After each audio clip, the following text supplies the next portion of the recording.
네, 2월이 시작됐습니다. 이달에도 하나님의 복이 넘치시기를 기원합니다. 이 2월이 지나면은 만물이 소생하는 봄의 관문인 3월이 오겠네요. 자, 오늘의 한마디는요, 윤문원의 지혜와 평정 중에서 골랐습니다. 겸손은 자신을 낮추는 것이 아니라 자신을 세우는 것이다. 진정으로 용기 있는 사람만이 겸손할 수 있다. 겸손하게 행동하되 비굴하지 말라. 중요한 사람인 척하지 말고 중요한 사람이 되라. 자신은 행동으로 만족하고 그에 대한 얘기는 남들에게 맡겨라. 네, 참 귀한 말입니다. 자, 오늘 본문은 시편 37편 1절에서 17절까지입니다. 제가 봉독하지요. 악한 자들이 잘 된다고 해서 속상해하지 말며 불의한 자들이 잘 산다고 해서 시세워하지 말아라. 그들은 풀처럼 빨리 시들고 푸성귀처럼 사그라지고 만다. 주님만 의지하고 선을 행하여라. 이 땅에서 사는 동안 성실히 살아라. 기쁨은 오직 주님에게서 찾아라. 주님께서 내 마음의 소원을 들어주신다. 내 갈 길을 주님께 맡기고 주님만 의지하여라.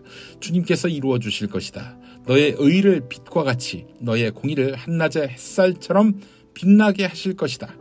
잠잠히 주님을 바라고 주님만을 애타게 찾아라.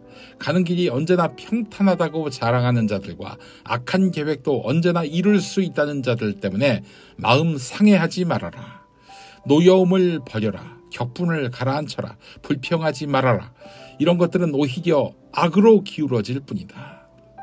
진실로 악한 자들은 뿌리째 뽑히고 말 것이다. 그러나 주님을 기다리는 사람들은 반드시 땅을 물려받을 것이다.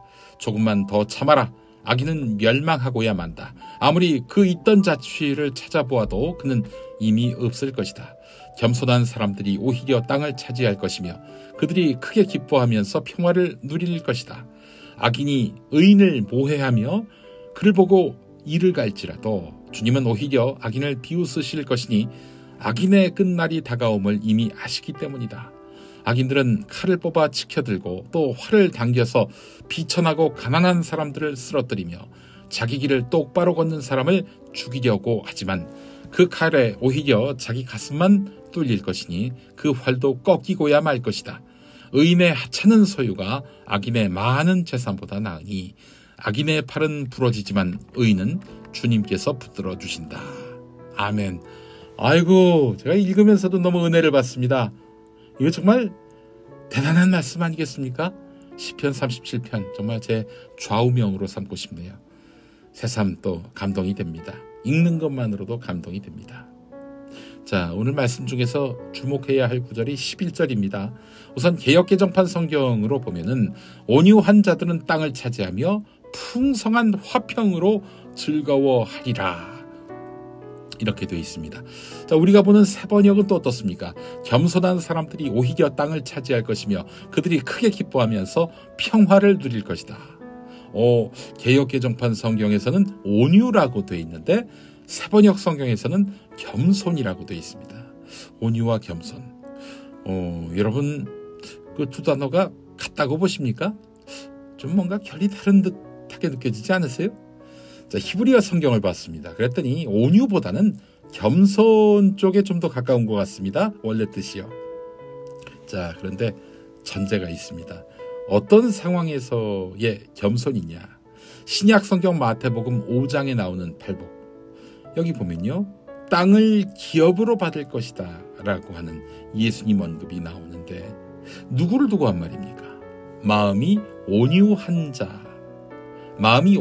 자가 땅을 기업으로 받을 것이다 라고 되어 있어요. 네, 여기서 마음이 온유한 자는요, 마음이 겸손한 자와 똑같습니다. 예, 시편 37편에서 나온 말인 것이죠. 우리는 겸손하면 남에게 자랑하지 않고 몸 낮추는 것을 말하는데요. 자, 그런데 시편 37편 11절의 겸손은요, 고통을 받고 눌리고 궁핍한 상황에서도 겸손한 것을 말합니다. 아니, 고통받고 눌리고 궁핍한 상황이라고 하면 짓눌려 사는 건데 이 와중에 겸손하라? 아니, 이게 무슨 뜻일까? 억압을 당해도 가만히 있어라? 이런 말일까요? 억압을 당해도 온유하라? 이런 뜻일까요? 그렇지 않습니다. 악한 상황에서도 하나님은 선하게 우리를 인도하신다.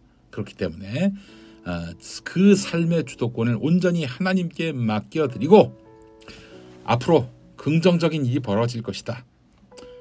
이렇게 믿으면서 소망을 잃지 않으면서 하나님의 뜻을 따라가는 삶을 살라. 이런 이야기입니다. 늘 말씀드리지 않습니까? 절망하면 좌절하고 좌절하면 회절하고 회절하면 변절한다. 절망하지 않는 것, 주님께 소망을 두는 것, 주님이 선하신 길로 인도하신다라고 믿는 것, 이것이 바로 겸손한 것입니다. 하나님 앞에서 겸손한 것입니다. 곧 온유한 것입니다. 제멋대로 하고 싶은 거 다 하면서 자기 주장이 가장 옳다, 또는 자기 주장은 이꼴 하나님의 뜻이다 라고 말하는 사람은 시편 37편 11절에서 말하는 겸손한 사람이 아닙니다. 자, 그런데 왜 하나님은 겸손한 사람, 즉 자신에게 소망을 둔 사람에게 다른 것도 아니고 땅을 준다고 하셨을까? 자, 오늘 말씀과 삶에도 나옵니다마는 히브리 민족에게 땅은 아주 특별합니다. 여러분, 히브리 민족, 유대 민족, 이스라엘 민족의 역사를 한번 돌이켜보죠. 수천 년 동안 종살이, 광야 생활, 포로살이, 식민 지배로 역사 자체가 고난이었던 민족이 바로 이스라엘 민족입니다. 그래서 자기 땅을 갖는다는 것은 정말 특별한 축복이었어요. 자, 그렇다면은 여러분, 당시에 땅을 주신다는 것이 가장 큰 축복이라면은 하나님 앞에서 겸손한 삶을 사는 사람, 그 사람에게 주실 축복도 가장 큰 축복 아니겠습니까? 요즘 땅값이 비싸니까 혹시 땅을 주시는 축복, 그걸 기대하실 수도 있겠네요. 오늘날에도. 네, 그게 아니더라도 여러분 하나님 앞에서 겸손하시고 또 하나님께 소망을 두신다면은 가장 큰 복을 받게 될 것이다라는 믿음을 잃지 마시기 바랍니다. 사실 어려서는 주님께 순종하라는 가르침, 이 가르침을 듣고 저항심이 있었습니다. 제가 말입니다. 아니, 내가 누군가에게 왜 굴복해야 하는가? 나는 나의 자유의지대로 살 수 있는 것 아닌가? 이렇게 생각을 했어요. 그러다가 놀랍게도 주님께 순종하는 것이 참된 도리임을 알게 됐습니다. 누구 때문에? 스님 때문에. 네, 참 이게 대단한 역설이죠. 그 스님은 바로 만해 한용운 스님입니다. 만해의 복종이란 시 여러분 많이 아실 겁니다. 제가 그 복종이란 시를 한번 읽어보도록 하겠습니다. 남들은 자유를 사랑한다 하지만 나는 복종을 좋아합니다. 자유를 모르는 것은 아니지만 당신에게는 복종만 하고 싶어요. 복종하고 싶은데 복종하는 것은 아름다운 자유보다도 달콤합니다. 그것이 나의 행복입니다. 그러나 당신이 나더러 다른 사람을 복종하라면 그것만은 복종할 수 없습니다. 다른 사람을 복종하려면 당신에게 복종할 수가 없는 까닭입니다. 그렇습니다. 하나님께 복종하는 것은 자유에 반하는 것이 아닙니다. 진정한 자유입니다. 하나님은 실수하지 않으시고 착각하지 않으시고 오류가 없으신 분이시잖아요. 그분 뜻대로 살 때 그 순종의 대가는 일상에서의 가장 큰 행복으로 돌아올 것입니다. 이스라엘 민족은 땅을 선물로 받는 것, 그것을 최고의 행복으로 여겼잖아요.